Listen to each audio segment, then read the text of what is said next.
We are sure trying.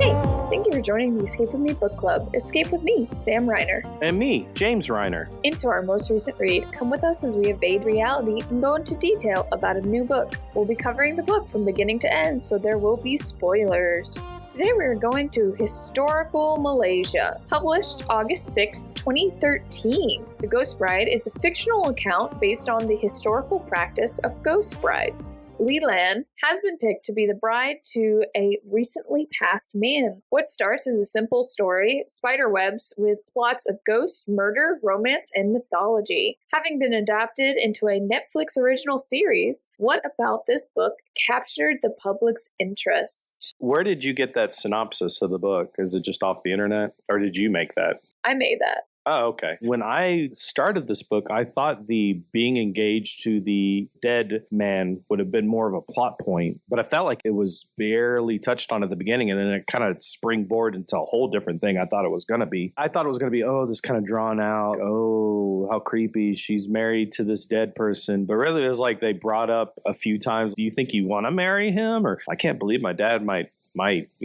consider it. Even the book, I felt like it never really took it seriously. Its own plot point, it barely even touched upon that it said it was going to start on. Yeah, it's a starting point. They should have instead said a guy from the grave really wants to marry a living girl, and he's trying all these ways to do it. Yeah. Dad mentions it, but they never take it seriously of her marrying the dead man. Yeah. But so background on this, I started reading this years ago, 2022. Whoa, really? Yeah, and I read about 50 pages in it, and then I put it down. And so it's been a while, but I remembered it pretty well, but I did not get far enough to actually understand what was happening in the book because the end of part 1 didn't even happen. So, which is a big change of direction. Which really is initiating action of the whole plot. I mean, up until the end of part 1, it gives a lot of exposition setup, a lot. But then the initiating action happens at the end of part 1, and then the book really kicks into gear. Yes, and it completely changes. So I knew the beginning a little bit, and I was like, oh yeah, she falls in love with Clock Boy, and then there's Ghosty Ghost, who's being annoying, and that was all I could remember. So I sort of read this book, but I did not read this book enough. So a lot of things still caught me off guard. But about the author, Yangsze Choo, so she is actually a 4th generation Malaysian of Chinese descent, but she was born in the Philippines. Oh, interesting. So she's got all of that history right there. But she traveled a lot internationally because her father was a diplomat. And so that's why she was born in the Philippines, as he was a diplomat from Malaysia to the Philippines. Okay. And then she traveled basically the world, across Asia, across Europe, and the United States. So she has a very international perspective. Oh, okay. I didn't even look up anything on this book. Did she write it in English originally, or was it translated into English? So it was written in English. Okay, because I know the Netflix series is not in English. It is in Chinese. Well, I don't think China is in. Let me look it up. Is it in Malaysian? Oh, yeah. It's in both Malay and Mandarin. Okay. See, that's what I was wondering. I was like, I don't think it's because setting isn't there. It's in Malaysia. So they speak both. So that's interesting, but it was originally written in English. Wow, this is a very international medium here. Well, after she grew up, she attended Harvard and graduated from Harvard. Dang. So she went from there and she started working corporate jobs. She was a management consultant, which basically means she comes into your company and helps teach your managers to manage it better. And she's so cute. In her little bio that she wrote, she mentions that she had a briefcase and everything. And I was like, oh my gosh, I love that. But on the side, while she was working these corporate jobs in management and then management consultant, she was writing fiction. Oh, okay. So she's been writing fiction for a very long time. Yeah, just started as on the side. Yeah. Now she's published and very well known. Yeah, that's pretty cool. So now she lives in California with her family, and apparently she's put in she's so cute. She put in a little thing about how they raise chickens and everything. And it was just like, I like you. I like your energy. So that's her. She's pretty cool. She's super interesting. Yeah, that's very interesting. I saw you gave the book 5 stars, so I'm assuming you also found her book very interesting. Yes. We'll get to there. So age level for this is an adult book for sure. Oh, yeah. It's not explicit, but it's definitely adult-minded. I wouldn't be upset like if a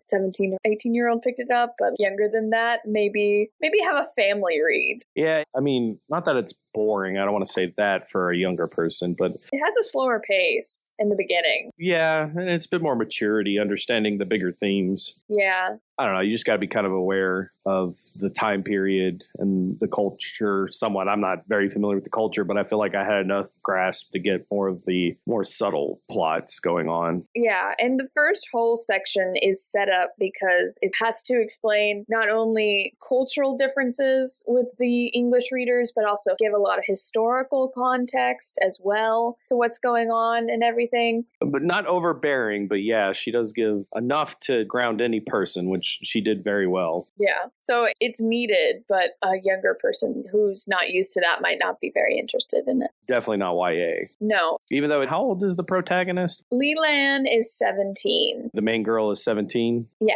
Okay, so you'd be tempted to say YA because of the protagonist, but really not. As you listeners can tell, I forgot what her age was. I just knew she was young, but I didn't realize 17 young. Yeah, you can tell she had to mature early for her age. Quickly, because she's in a situation with her mother's passed on, her dad's an opium addict who's slowly draining all of their money. Yeah, taking them all into poverty. Their family used to be mercantile rich, but now they're struggling and becoming insignificant. There's only so much she can do about it. Yeah, so she's going through very serious, mature situations. So I completely forget at times that she's younger. Yeah, but content warning, we do have death of a child and death of a parent, sexual harassment, suicide, abortion, language PG-13, death of an animal, gore, kidnapping, child abuse, physical mentioned. You don't see it happen, but they do talk about hitting children. This book is attempting more of a suspenseful horror. It's ghosts, so it's going to be creepy. This is a gothic horror, yeah. Yeah, gothic. It's going for the creepy. It's going for the off-putting instead of the gory or shocking. Yeah. Judge a book by its cover. I didn't really know what to expect going in, but I thought what was going to happen was she was going to marry him and then they were going to kill her. That's 100% I thought what was going to happen. I thought it was like, oh, it's going to be the whole story of how before she gets married to him, going through getting married to him, living with the family. But I thought it was going to be more like Mexican Gothic. Yes. Kind of that slow burn, creepy build. But instead it went in a completely different direction than I thought it would. Oh, yeah. Again, I felt like the whole plot point of, oh, they want you to have a ghost marriage to their dead son, but it's barely brought up. It was more like he haunts her dreams and she's creeped out by it and then eventually gets drawn into having to go into the afterlife. Deal with all the nonsense. Yeah, there was really no marriage. No, it's just the framework for this situation. Yeah.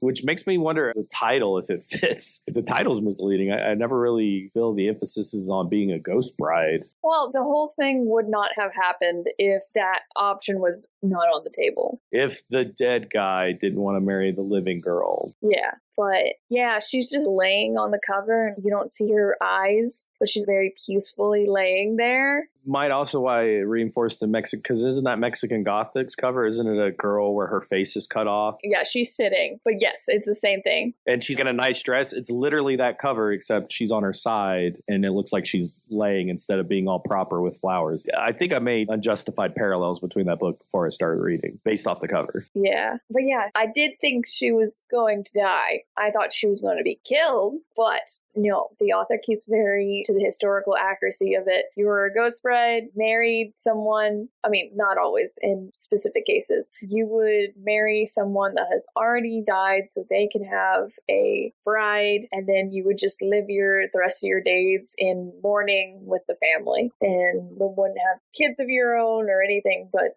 they were wealthy. So I mean, it is a trade-off, but But like you said, we can skip a lot of the first section. Part, yeah, because it's just about her father negotiating with this other very rich family, which you come to find out owns his debt. So there's a lot of social pressures, drama and politics going on in the background. But basically, the idea has been floated to him from this more wealthy family that their son, which passed away a few months ago, could she marry him? Yes. And then she starts getting visited by dreams of this guy trying to woo her and saying, "You're going to marry me." And it's creepy as crap. Very much so. It's off-putting. It's weird. It is peak gothic horror. It's being haunted by the past, specifically in dreams. Oh yeah, this is gothic horror in its purest form. You could look at the castle. I can never pronounce it, but what most people point to is one of the first gothic horror books, and it's literally about castles and hauntings and creepy ambiance and the feeling of things pressing in upon you.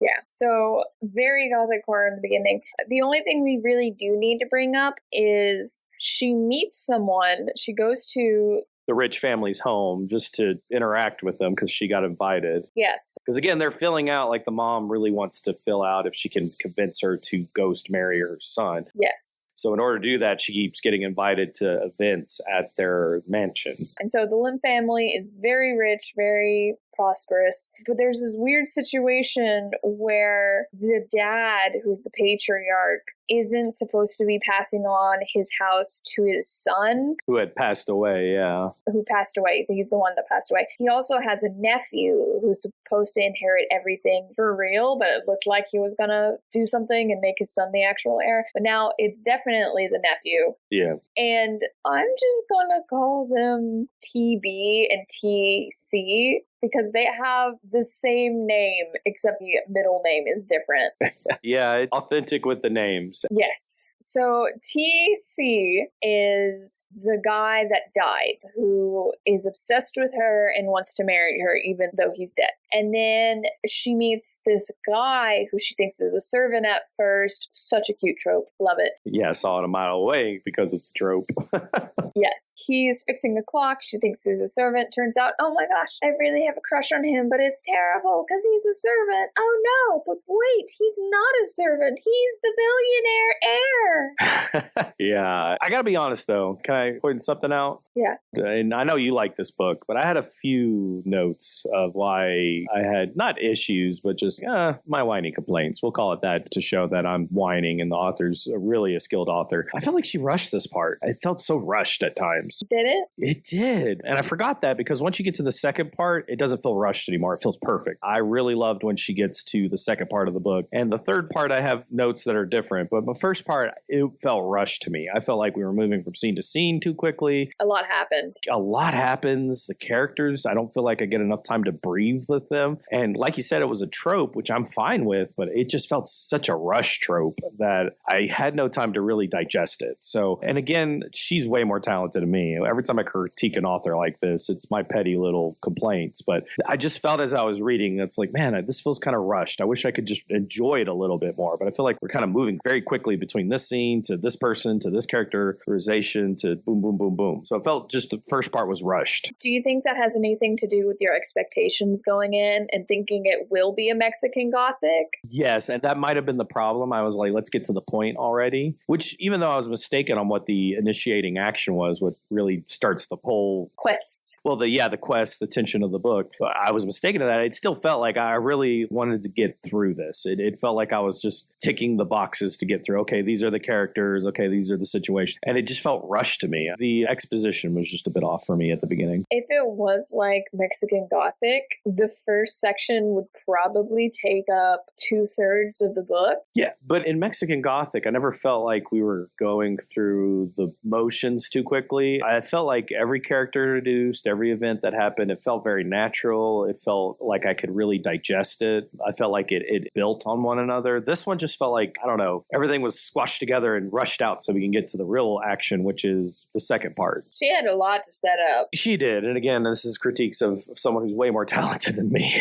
Because she had to set up not only, like we said, that this takes place in Malaysia, which most English speakers haven't been and experienced the culture truly. Been to, yeah. Then it also takes place in 1890. And so she has to explain about the occupation and the relationships with China and all this other stuff. But then she also has to explain gender politics and explain to a 2013 audience why she as a child, a female child, couldn't do anything about her father's opium habits and how she just has to sit there and kind of take it for that whole thing, and then explain the wedding and this and that. And so she had a lot to set up in that first section to get to the story. So I think she did it really well considering all the stuff she had to get through, but I totally understand if you think going in, this is going to be one of those gothic horrors where this is what it's about. Yeah. Then it's like, how are you going to fill the rest of the book? You're running out of stuff. Yeah, I agree with everything you said. But here's the thing. So she has a crush on TB now. TB, yeah, the nephew who's going to inherit now. And she finds out that she was engaged to him, but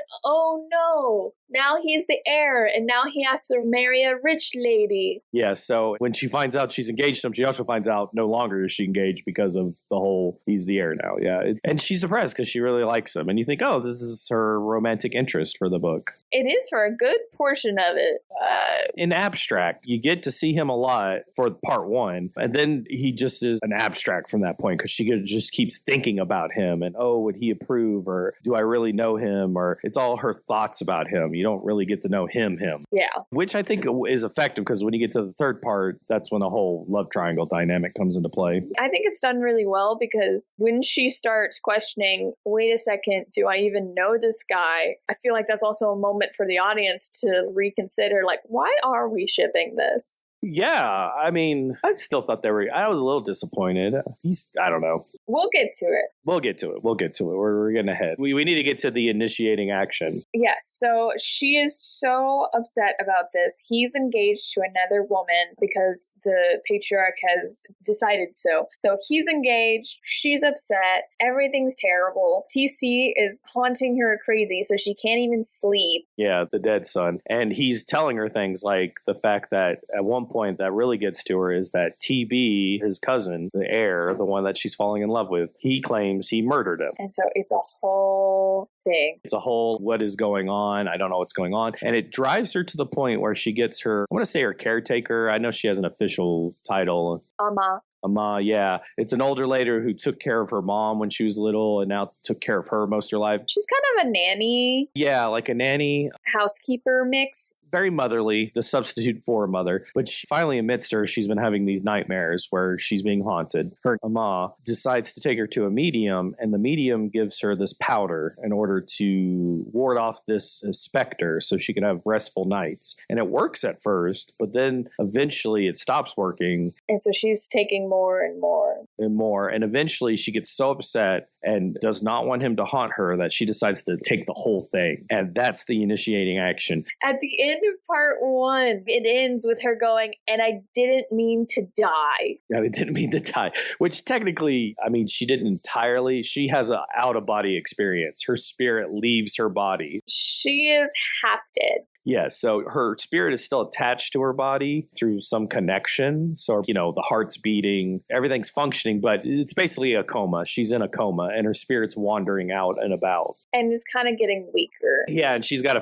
fix things and figure out how to get back into her body, or she will officially die. The Romans had a term for several types of death, and I would consider this what translate roughly to a mostly death. She's mostly dead. Princess Bride. Mostly dead, yes. She realizes she's out of her body. Her nanny, her Ama, is taking care of her, making sure soup is poured in her mouth, that her body is massaged, but she can't get back into her body. And she starts to wander around and finding other ghosts and stuff and realizes the whole, lack of a better term, spirit world that exists in her city, that has existed always around her without her realizing. She gets introduced to all this. Which is really cool. The first time I was ever introduced to the Chinese afterlife lore, like actually sat down and really thought about it, was in the Elizabeth Lim Mulan Twisted Tale, where she had to go into the Chinese underworld and do all this stuff. So it was really cool seeing Elizabeth Lim's more fantasy interpretation of the Chinese afterlife, and then seeing this author's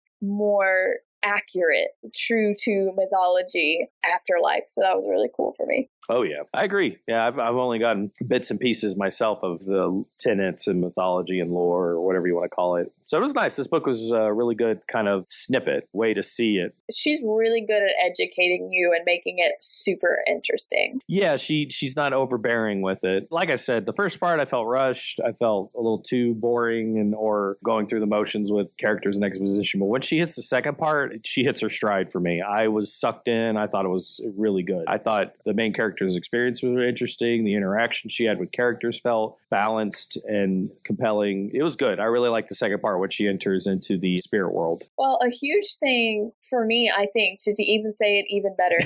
Sorry, the way you said that. It's like, just say what you said, but better. I read the first 50 pages and put the book down for 3 years. Yes, I'm shocked by that. Reading it now, and if I had gotten to the end of the first section, I would not have put that book down. There was no way. And for the rest of the book, like you said, the first part is a little formulaic, which I kind of think is the point in a way, where it's like, oh, it's so formulaic. You think you know where it's going. And then the end of the first section hits. And then you have no idea where this train is going for the rest of the book.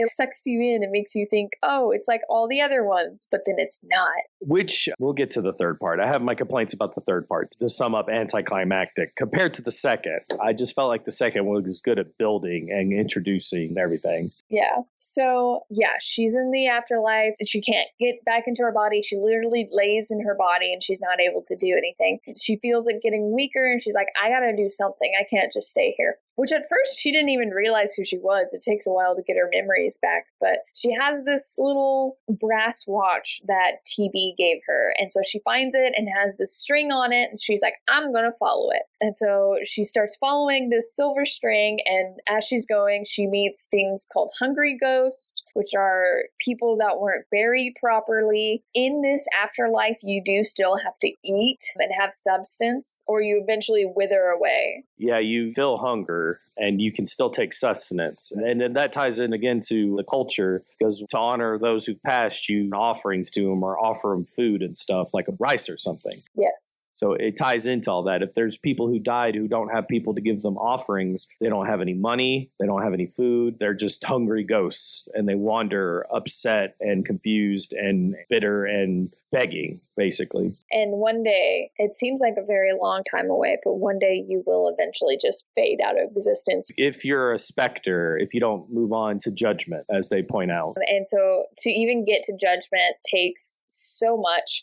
Well, some ghosts avoid it. We meet some ghosts who wish to avoid judgment, so they're trying to figure out ways to hold on. Because they got the cushy life here, because there's an area where you can go and just live for a while and have all the nice stuff that your family burned for you. But then you hit judgment, you get judged, and most likely you'll get sent back to Earth reincarnated. But there is a possibility that you can go on and go to heaven. Yeah, well, it's not heaven, it's nirvana. Paradise. It's called breaking the cycle. So if you were bad, you go through hell and you have to go through torments to be punished for your bad actions. Before you can be reincarnated, which is why they're avoiding it. Exactly, which is part of why they want to avoid it. If you are a relatively good person, the punishments aren't going to be bad at all and you get reincarnated. But if you finally break the cycle, and that's the big part of Eastern philosophy of you finally let go of attachments, yada, yada, yada. You finally break out of the cycle and enter a state of nirvana where you're no longer bound by attachments or sufferings or anything like that. And you don't have to be reincarnated anymore. Heaven's a strong term. It's not heaven as the Judeo-Christian aspect of heaven is like. It is its own kind of thing. So all of that is going on, we're learning about. So eventually she meets this woman. Ah, yes, Fan. I remember her name. Yes. So after following the string didn't work and getting chased by hungry ghosts, she gets lost. And there's a moment in time where she is following TB's cousin, step cousin, anyway. It's a big family. She follows a few people, learns a few things about them. She finds out like one of the employees at her house can see ghosts at one point. And the sister of the guy who died, the half-sister, because his dad had 3 wives, and she was from the second wife, and this guy's from first wife, so they're half-siblings. But his half-sister has a missing teacup, which may or may not have poison in it. Maybe it poisoned him. So all of this is happening. Which causes her, the main protagonist, to have doubts, conflicts inside herself where she's like, well, did she poison him and TB's just covering it because he cares about her, his cousin? Or did TB poison and she's covering up for him? She just starts like, what's all this mystery going on with this murder? Yeah, I barely know these people. A little bit. Yeah, a little bit. She's like, do I want to be a part of this family? Even through the guy I kind of like. Yeah, but through all of this, she's getting hungry because, like I said, ghosts need to eat. But I had a question here where she gets hungry and she ends up eating an offering that was meant for another ghost fan. We'll meet her in a second. But why, I guess this is one of my questions to the author, why does she need to eat the offering if she's still connected to her body and the body is physically eating? I mean, why do ghosts? They don't have their body anymore. But she's still connected to her body. Yeah, but I mean, the implication is even without your body, your spirit hungers. And her spirit and her body are 2 separate things now. So even though her body's getting sustenance, her spirit isn't. Yeah. Well, anyway, she meets Fan. Because she steals her offering. She steals her offering. She stumbles into this home where it's an older man and his family, and he gives offerings to the spirits. Because it was his dead true love. Well, that we get that story from Fan, and as we learned, Fan is an unreliable narrator. Yes. Who gets her comeuppance. Well, she does get her comeuppance. Just spoiler, we'll go ahead and tell you, Fan is the worst. Well, let's just talk about Fan right here. There was a few seconds I felt pity, but come on, she's terrible. So let's talk about Fan a little bit. Fan has convinced herself that she and this man are madly in love, but they couldn't be together. And Fan died tragically, but thankfully her dad did something and she was properly buried. So she goes to, there's this other place that she's going to take Leland to, called the Plains of the Dead. And that's where once you die, you go there first and you get to revel in all the stuff your family has offered you or not offered you. But it's a purgatory to get you used to the fact that you're dead, because otherwise they said it would be too traumatic. Too traumatic, yeah. It's a spirit copy of our world to help us transition into the more spiritual afterlife. It's also where any offerings you give, like mansions or servants that you might burn for your relatives who passed on, that's where they get to enjoy them. Yeah, so you would fold paper horses and then burn the horse, and then it gets transferred over to the afterlife and it's there. So Fan hangs out there for a little bit, but she's like, nah, I want to go to the love of my life. Goes to the real world and has been staying with them for a while. And this dude looks ancient. Yeah, which you find out that ghosts who haunt people eat their life force. Yeah, and so you think, oh, their tragic story from 60 years ago. No, the dude's 50. He is so young, but she has been eating his life force to stay youthful that he has aged so poorly and he's about to die. That's what she's been doing. Which she is hoping for because she wants to be with him in the afterlife. She's hoping his family will burn offerings and they both will get to enjoy them. Yeah, because she's one of the people that's hiding from judgment. She's not. And the main protagonist, Leland, points this out often, how annoying Fan is, how she doubts, and she's justified, as you learn later, that she shouldn't. Well, at first you're like, oh, sad story. And then you're like, okay, you're annoying. Well, there's moments you're like, okay, she's annoying, but she's not the worst. Yeah. But you eventually find out she's kind of the worst. So she's been going into his dreams, and so he's been dreaming of her every night, and this just convinces her that, oh, he clearly loves me because of this. And knowing what I know now at the end of the book, girl, shut up. I don't believe you for a second. I don't believe that poor man was finally released of a ghost that had been haunting him for years, is what I see now. She pulls out something. She's like, oh, the string you saw earlier, you're connected to that person because you have this gift. But the point of the book at the end is that Leland doesn't know TB. She just was infatuated with him. She's not in love with him, but they had a string strong enough that for her to see. And then this woman has a string, and I'm like, I don't believe it. I don't trust it. So, yeah. Well, basically, Fan is the ability that Leland knows that probably to get answers for what she needs to do to solve her predicament, she needs to go to the plains of the dead. Mainly because she ends up finding a guardian, a person who's a human that works with the afterlife to basically keep tab on things. Because, wouldn't you know it, afterlife has politics too. The judges of hell can be corrupted. That's fun. But she meets this guy in a hat, this mysterious person who can see her, that is trying to investigate into TC, the dead guy who's been haunting her. Because he should definitely have gone to judgment by now. Should have, yeah. But he's walking around with demons who are specifically from one of the judges and flaunting his wealth and doing all this stuff. And it's like, okay, this is sus. So you find out Hat Boy, I'm going to call him Hat Boy. Hat Boy. But Hat Boy is an agent for the afterlife. And he can see her, and he basically recruits Leland, get to the bottom of this, and if she does, he might be able to help her. Yeah, his name's Erlang. Erlang, that was it. Thank you. Hat Boy is Erlang. Erlang convinces her that she needs to go to the plains of the dead because, quote unquote, he can't, but you find out he kind of can, but it's dangerous. It's complicated. It's complicated, and you don't fully understand the complication. You just know that it'd be better if she tried to go in there. And so he convinces her she needs to go in there, so she gets Fan to help her go to the plains of the dead. Yes, so they go there. Fan is like, I'm going to go do my own thing. I'll see you in 3 days. So Leland goes, and she's like, I need to go to the Limb Mansion and figure this out. But I could go see my mom. Yeah, because we learned earlier her mom passed, so she decides to. And she talks to a couple of people on the street being confused and where's this thing and acting kind of weird. That'll come up later. Yeah, she runs into an old man who annoys her and who also gives her bad vibes. But anyway, she makes it to where her mom's supposed to be, but she doesn't find her mom there. Where her house is in the real world. Yeah, she finds the burnt mansions for her mom, but her mom isn't there. It's this random older woman. There's 3 houses on top of her real house. And Leland finds out from this old woman spirit, who's very obnoxious and annoying and terrible, that apparently there was this whole love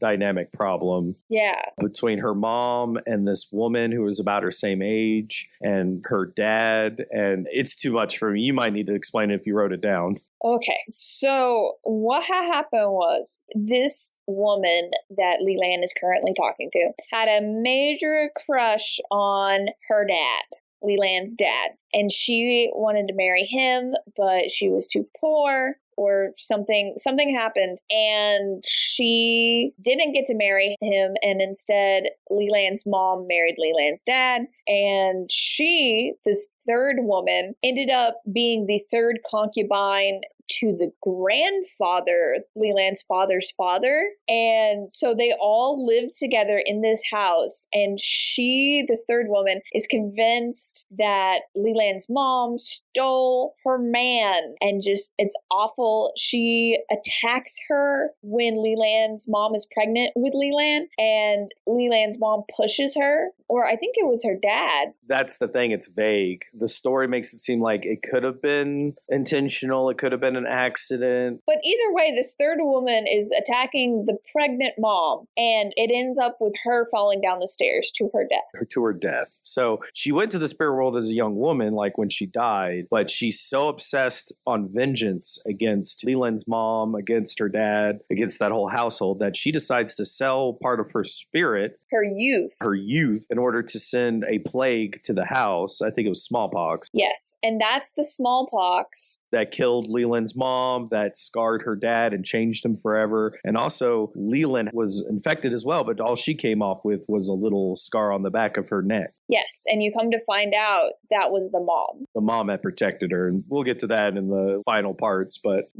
can you imagine this woman's court date? I know. And that's what you learn. Her and others, you could see why some people are trying to avoid going to the judgments. Yeah, so you come to find out, oh, your mom's at the Lim mansion anyway, so off you pop.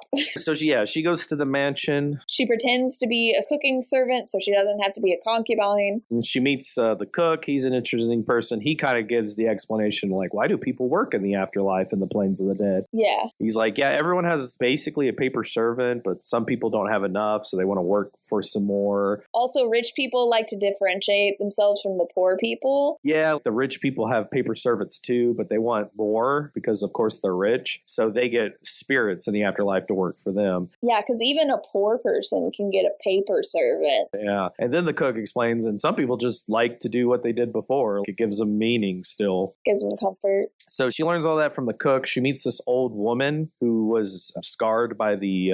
smallpox. Not smallpox. Well, she's old and her hands are blistered because the woman of the house... The second wife. Yeah, the second wife. As you come to find out that TC isn't the head person in the mansion. It's actually his great uncle, I think. Yes. It's someone who's passed on way before him. He's the head of the whole mansion. And he has a mistress, a concubine, and she's the worst. She's the one that threw the soup on the older servant. Leland tries to join them. Everyone warns her about the concubine, how terrible she is, the mistress. Yeah. And she is a concubine, but everyone just calls her second wife like she is actually married to him. Exactly. And okay, this is one of the flaws of the second part. Leland convinces herself this is her mom. And I don't understand. I don't either. I was like, there is no point I thought this was her mother. Why? Well, first, Leland thinks that this random rich woman, a visitor has come with like some of the ox demons and whatever. And Leland's like, oh my gosh, that could be my mom. And I'm like, this random,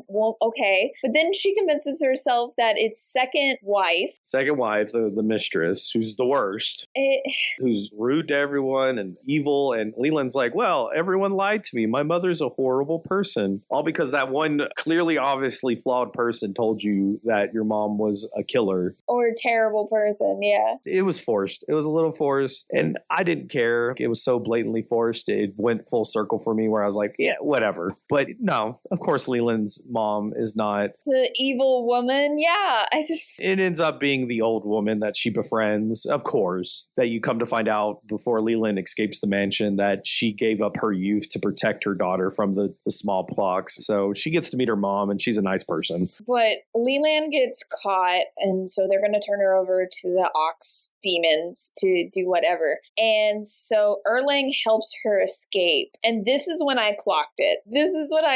Immediately. I was like, oh, he's helping her escape. If this were a romantasy, he would be the end game. Yeah, I mean, that is when she starts more heavily. I mean, there might have been subtle ones before, but this is where she really says, this guy's way more cute. Well, I said that as just an off, like, oh my gosh, he's helping her escape. And then they have a slightly romantic moment in a bush, and I'm like, wait, is this actually happening? She's falling in love with the one guy. Oh no, I'm falling in love for the other man I know nothing about. Yeah, see, it has the potential to be a YA, but I still don't feel like it's a YA because the execution isn't complete. It isn't simplistic enough. No offense, YA readers. I guess it is a gothic horror, so it's not about the romance, but... Yeah, the focus isn't the romance. It just exists. It just exists. It's a flavor. And that's what I think keeps it from being a full-fledged YA. It's for more younger, not young adult, but new adult, whatever you want to term the adult after young adult. But you remember the old man we mentioned? He's part of the Lim household, and he recognizes her, and that's how she gets turned in for being a spy. Oh, he's not part of the household. He's just friend of the household. But he's there. He's another corrupt rich person in the afterlife who is trying to use TC, the dead spoiled brat kid that wants to marry Leland. You come find out he's just a pawn, actually, of the older ghosts who want to figure out ways to avoid judgment. Yes. So Erlang is like, hey, you should talk to him for some reason. And I'm like, okay, whatever. So she goes to his room and sneaks in there, but the second wife shows up and she's writing something and trying to find something. But then the old man shows up and he's claiming he's doing research on something, and it has to do with these paintings. Did that ever come full circle? It is heavily implied the old man is sadistic. Yes. I think that's what the painting part was. They even mentioned, we give him to this old, I forget his name, he has a weird name, but should we give this rebellious ghost when they catch Leland that she's not who she says she is? Let's give him to the old man guy. He might like, and they imply he's going to torture her or do something inappropriate with her. Yes. Heavy vibes of he's not a good person. He does some messed up stuff and he doesn't want to go to judgment for that. Wouldn't you know it? Even though he keeps claiming he's so tired of being here. The only reason I'm here is my family paid so much money. How could they? Yeah, you come to find out he's doing anything he can to avoid going to judgment, even bribing judges of hell. So, yeah. But that's the key. Basically, Leyland goes and is able to grab proof that the rich people, TC's great uncle, the old man that she ran into, the mistress, the second wife, they're all bribing and working their way with this corrupt judge of hell to keep them all out of judgment. Yes. She's got the proof. She grabbed a letter. Yeah, beautiful hat boy boyfriend person she's falling in love with needs. So she grabs this and she's trying to escape the mansion. That's when she finds out her mom, the old woman, helps her, and Leland realizes she never told her name. And Leland's like, I never said my name. How do you know my name? And she's like, oh, there's no time for this. Like, you tell me right now. She's like, I'm your mother. And then it all gets revealed. See, that makes sense because before that, she's like, oh no, my mom is concubine pretending to be a wife with authority who's actually cheating on her not husband with this old dude that's clearly sadistic and terrible. How can my mom be so awful? Oh no. And then she gets trapped because TC comes to the mansion and is greeting his uncle. And I swear this author writes the beginning of a scene and then goes, what's the worst thing that could happen right now? She knocks over the thing she's hiding and they see her. It was pretty anime moment. Yeah, this is how she gets the letter. She hides, she gets the letter. It shows that they are giving weapons to the minions of the sixth judge of hell. And so she's like, this is awesome. But yeah, she gets caught grabbing it. So she ends up waking up in TC's bedroom, but thankfully still has the letter. They didn't realize she grabbed it. I forgot about that because she has to escape from that too. So he says, here we get some tea. Not the type of tea he was served, though. So TC says that TB gave him the type of tea that was poisoned, and he had a mistress named Isabel that he met when he was studying abroad and got a child out of her, but they just hushed it up, and he's actually a terrible person. And then she has to get Erlang to help her escape then, and then it's just a whole thing. She has to escape on her wooden horse, which we haven't even mentioned. She got TB to give her a wooden horse by burning an offering to her through a dream. And thankfully was able to use that, yeah. Yeah, but she's escaping. So now she has to escape. She needs to meet back up with Fan in order to find her way back to the land of the living. But unfortunately, too much time has passed, and Erlang shows up again to be like, I stopped her. It's okay. I got to her. And then they're leaving when they get attacked by monsters. Honestly, it's just a huge flock of monsters. Yeah, just more supernatural creatures. They're like bats, is how Leland describes them. Yeah, like bat bird things. Yeah, they're kind of like the ox demons, that they're just creatures of the afterlife that keep things in order, I guess. And they hunt down spirits on the plains of the dead, and they come to hunt her down. And Hat Boy, Erlang, basically, as far as she knows, sacrifices himself to stop them so she can get to Fan in time. So as far as she knows at this point, he might have died. Because turns out he, a dragon. I saw that coming a mile away because it's probably famous in Chinese or probably many of Asian country myths, but it reminded me of Spirited Away. I mean, the love interest in that movie for the little girl is the boy who's actually a dragon. I mentioned Elizabeth Lim already, but she writes her own material as well. And one of them is called Six Crimson Cranes. And it's a duology, and she doesn't end up with the dragon, but there is a dragon love interest in that as well. It made sense, but I was open. It could have been something else. that I didn't know of. But yeah, he's a dragon. Yeah. So as they're leaving, Fan and Leland kind of get to talking a little bit. And Leland does a lot of half-truths and then claims she didn't. Here's an example right here where she talks to Fan and Fan realizes that, oh my gosh, you're not from the heavens. She thought she was from the heavens when they first met. And Leland is all, I never said I was from the heavens. You just assumed that. When she specifically said that, yeah, she's from the heavenly orchards. Yeah, so she 100% lied. You did! She does that a couple of times where she'll be like, I didn't say that. It's like, no, but you did, baby. But you did. Honey, you did. Anyway, so they're leaving and they have to go through this dark tunnel that only Fan can see where they're going. And Fan mentions, oh, I've just been lounging around enjoying my time. I met some high-ranking people. And I was like, oh, no. Oh, yeah. When she said that line, and after Leland was literally escaping from high-ranking people, it was the most obvious foreshadowing ever. Immediately, I was like, uh-oh. And then Fan opens a door, which is how they got in. Leland steps through it, and then, wouldn't you know it, it's the wrong door. And now she's in the jungles. Yeah, Fan had betrayed her, which I thought at first, okay, Fan is working with the elites.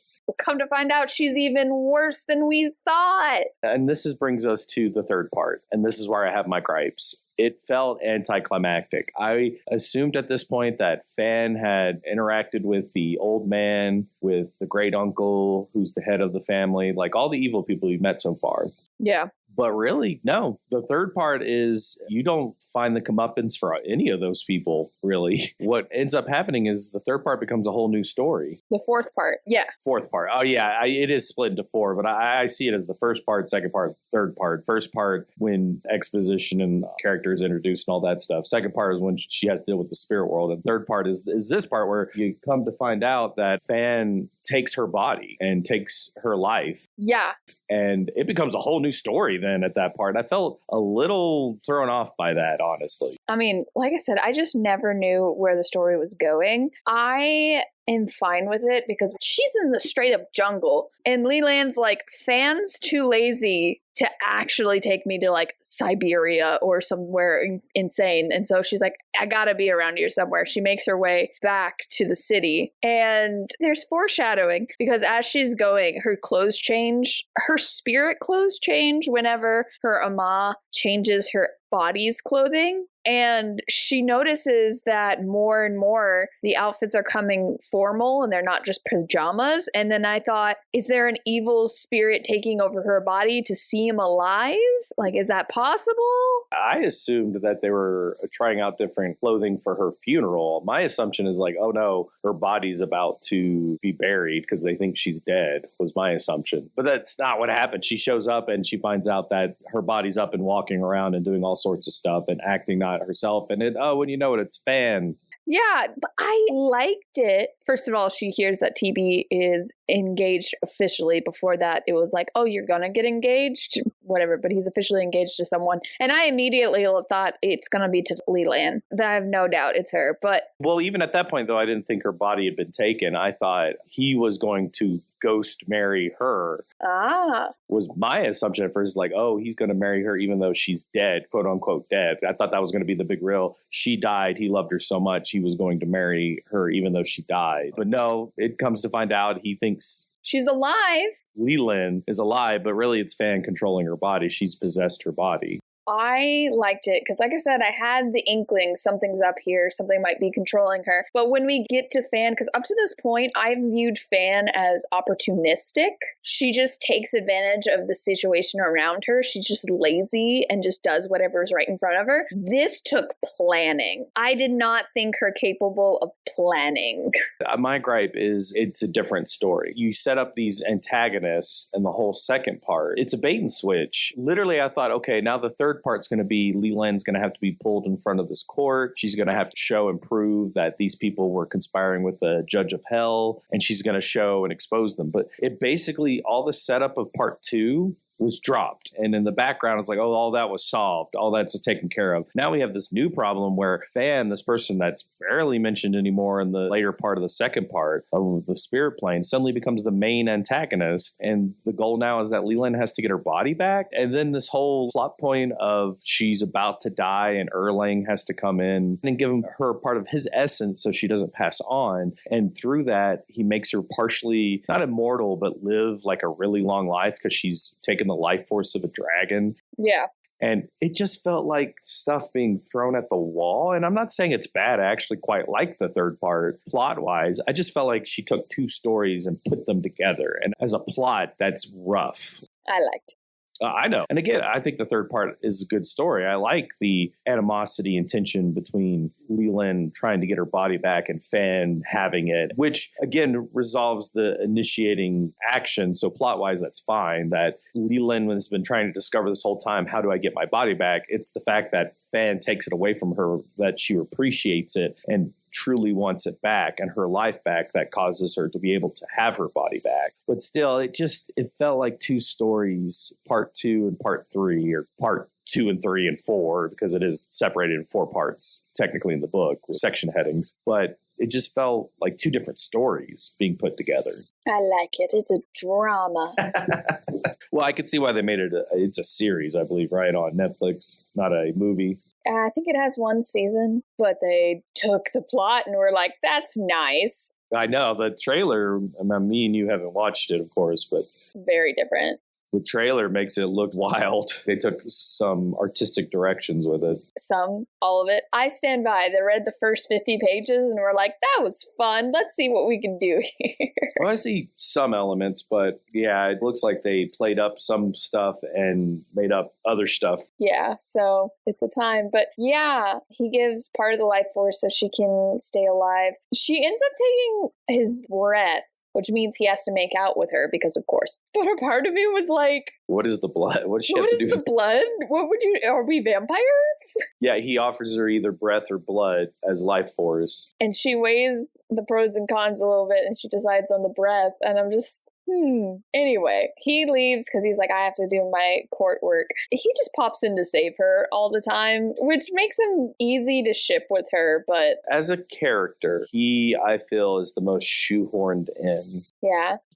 I know he's important to the plot. I just felt like, I don't know. I felt like he should have been introduced sooner. Felt a little late being introduced. Yeah, the first time you see him is when they go to the spirit medium and ask for help, but that's really brief. And then later on, she's like, oh, hey, you're that dude. As a love triangle, when my love triangle stories, I expect kind of a balanced introduction and emphasis on all points of the triangle. But if I'm looking at this story, I feel like TB, the nephew who's going to inherit that she falls in love with at the beginning of the story, has a really heavy part at the beginning. Hat Boy has a really heavy part at the end, but they don't really together have an emphasis. It feels like she fell in love with this boy at the beginning and then fell in love with this man at the end, and there's really no balance overlap between them. Because I felt like you get this introduction and familiarity with TB, and then he's dropped and only really thought about in the abstract, where Hat Boy gets introduced kind of late, and then he gets way too much emphasis at the end, and TB's like an afterthought.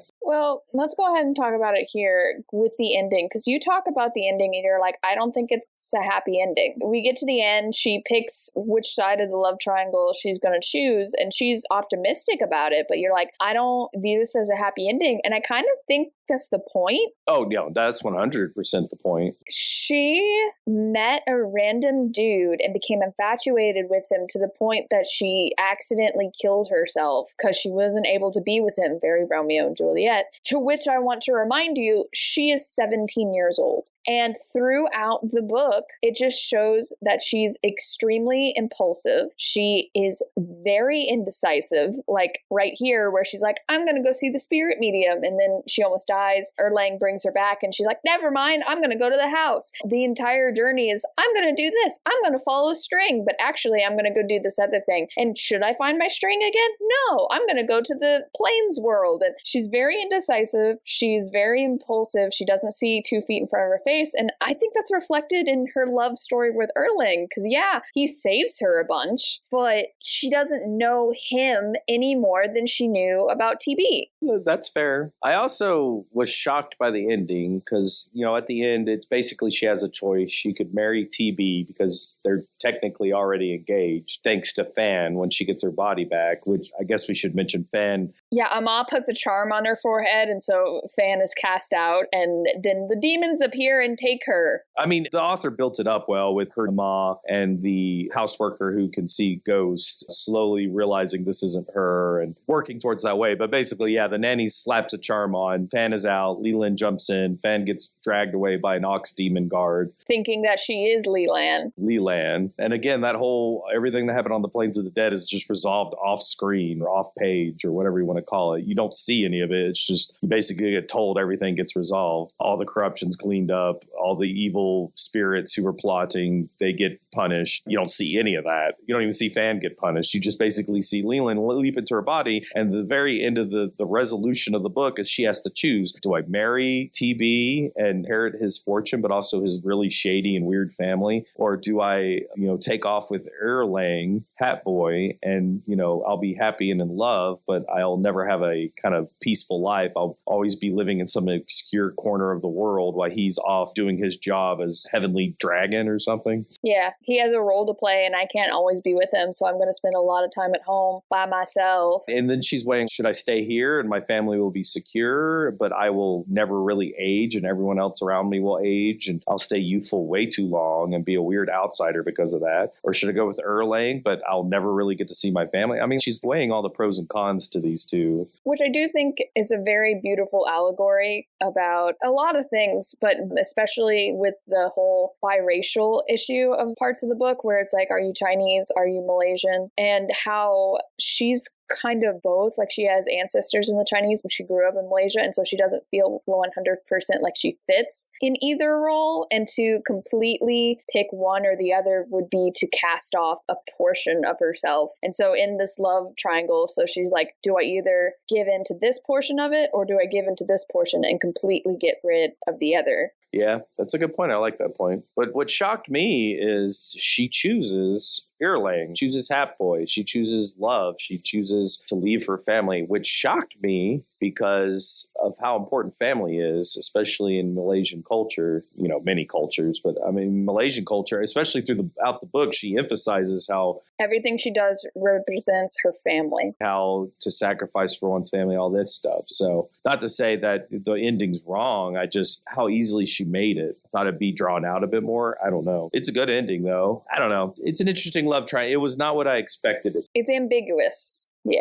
Also, to prove your point just a little bit, we completely skipped over the fact she almost died in a well. Yeah, I kind of just lumped that. I mean, they even reveal who the murderer is. It comes out to find out that TC, the spoiled guy who was trying to haunt her dreams and marry her, was killed by his half-sister. But she claims to Leland that she was just trying to give him a high dose of sleeping stuff to get her off her back. And the book keeps it vague. Did she really just give him too much sleeping stuff, or did she intentionally give him too much, kill him? Who knows? But it is implied that his half-sister is the one, and TB had nothing to do with it, the nephew. Yeah, and TC's mom shows up and is crazy and throws them down a well. Yeah. And again, I feel like this stuff would have been more impactful, I guess. This whole stuff at the end felt a lot like the beginning, where it felt rushed and not really... We had a lot of loose ends to tie up. Like I say, and I think part of the problem is I feel like it's a lot of stories, a lot of different stuff going on crammed together. It kept switching characters and locations and not sticking to one, which could have been bad. But honestly, overall, the book is still good, though. I liked it. Yeah, it still works. It's a lot. It feels rushed. The wall scene's great, but it's just like when you're summarizing the main part, like when you think about what the main parts of the book are, this does feel like a side thing. The murder, which it looks like they make the central of the Netflix series, is kind of a side plot the entire book. Every once in a while she thinks, oh, could he have? But other than that, it really is just all a collection of side plots. it's not one of them feels like a main theme. It's not the murder. It's not the marrying the ghost. It's not the going to the land of the plains of the dead. It's not exposing these evil spirits. It's not her body has been taken from her. It's not the love triangle. All of them feel like they were bound together as one plot, but they're all still separate. It's bizarre. It's interesting. You know what it really could be? And I've heard someone talk about this. Think of Naruto, right? Yeah. How a plot within a plot within a plot. It might be that kind of aspect where there's many plots kind of Russian nesting doll inside each other. It could be that. It's just a different way of telling a story I'm not used to.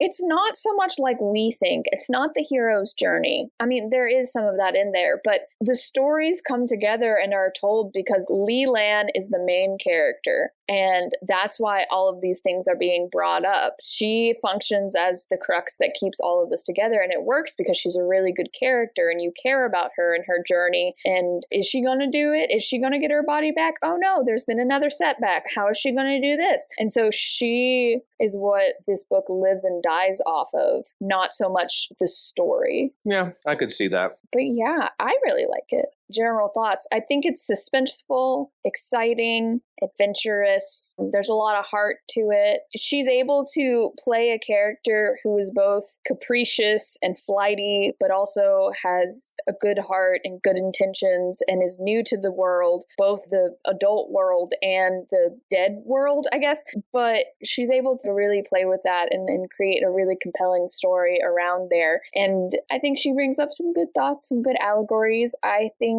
a lot of the stuff you might have complaints about are done on purpose. Well, I got my nitpicks, but honestly, I think what really works for this is, like you said before, it's a gothic tale. It's dramatic, kind of soap opera dramatic a little bit in some sense, which I know some soap operas can be sort of like a 1-2 punch of throwing all sorts of angles and turns and twists. But I think when it comes down to it, why I still like this, despite my weird little nitpicks about the plot and the structure, is because it works really well as a ghost gothic tale. I like the ambiance. I like the feel. I like the characters. I think at the end, it still all works for me, despite my weird little nitpicks. Yeah. I kind of love that the book shows that terrible people can have trauma, but that doesn't mean they're not still terrible people. Yeah, that's fair. Fan has her trauma. The concubine that attacked her mom has trauma. There's some other people that I can't think of off the top of my head, but all of them have their reason. Like even TC, it's kind of hinted at that his father was abusive. And so it's like all of these people, they have their trauma and they've gone through hard things, but that doesn't mean their trauma, oh my gosh, I see you in a totally different light and all your bad actions clearly have a purpose. No, they're just bad people.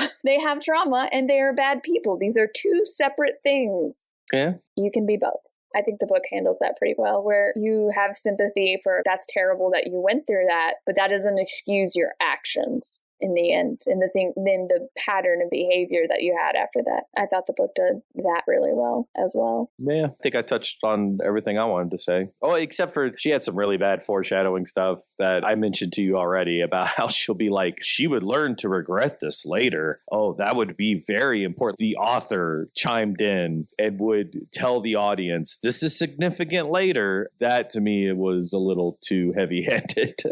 I was like, okay, author, I can take note myself if something tended to come back and bite someone later or things like that. It felt a little too much for the author to step aside and wink at the audience. Remember this. It was a bit much. It only happened like 2 or 3 times though, so it wasn't terrible, but it was a little foreshadow. It threw me off when she did it every time. I was like, okay, I don't need to be told that this is significant later.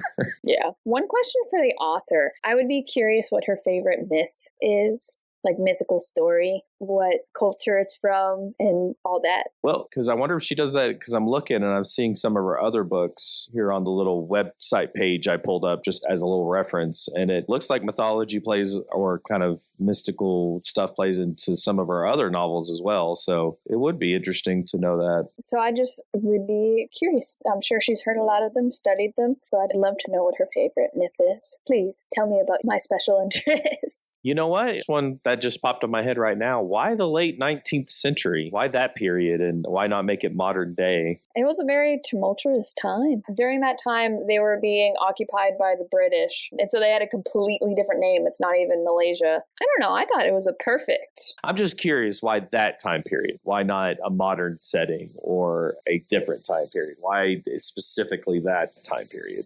Rating. I would give this a folk tale out of 10. It's not quite like a mythology, but it feels like you have that folk tale elements. It is a gothic horror in that it has like the disturbed and mirrors the world in somewhat of a caricature of a way, so you can look at yourself and learn something from that. But it felt more like reading a folk tale, a combination of that. So it was really fun, simplified in some ways, super deep without you realizing the first second in other ways. I thought it was good. I liked it. I would give it a new Gothic tale out of 10. If you enjoy Gothic and you want something new, I think this would scratch that itch for you. And it's why I liked it. I thought it was a good Gothic tale. Read again. I'd read this again. You wouldn't, because you never read anything again. Again, to explain myself, I feel like I should be reading something new and not rereading something unless it's really, really good. So I tend to be like, I could be reading something else new. But for the modified question, would you recommend this to someone, or would you use this in your class? I would recommend it to someone. I feel like if someone's like, I